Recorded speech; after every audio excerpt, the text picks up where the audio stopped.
আসসালামু আলাইকুম ওয়া রাহমাতুল্লাহি ওয়া বারাকাতুহু। যখন আপনি আপনার কক্ষে রাতে নীরবে কান্না করবেন, জানেন কি? তখন আল্লাহ সুবহানাহু ওয়া তাআলা কি করেন এবং কি বলেন? আল্লাহ তার ফেরেশতাদের উদ্দেশ্য করে বলেন, কোন জিনিস আমার এই বান্দার চোখে পানি আনল? ফেরেশতাগণ বলেন, আপনার বান্দাবান্দি সুখে নেই,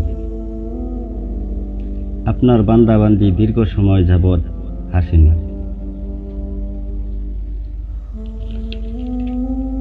এই বলে ফেরেশতাগণ বান্দাবান্দির জন্য কান্না করতে থাকেন এবং আল্লাহকে বলেন, হে আমার রব, আপনি জানেন আপনার বান্দাবান্দির হৃদয়ে কি রয়েছে, অতএব আপনি তার জন্য সব কিছু সহজ করে দিন।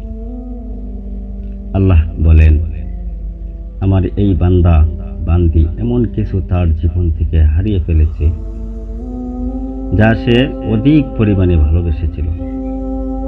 অতএব আল্লাহ বলেন, আমি শপথ করে বলছি, আমার বান্দাবান্দি যা তার জীবন থেকে হারিয়েছে এর চেয়ে উত্তম জিনিস তাকে এনে দিবে, যা দেখে দুনিয়া ও আখিরাতের সকলে বিস্মিত হবে। সুবহানাল্লাহ। তাই আমরা কান্না করি, আমাদের কান্না যেন রবের জন্যই হয়।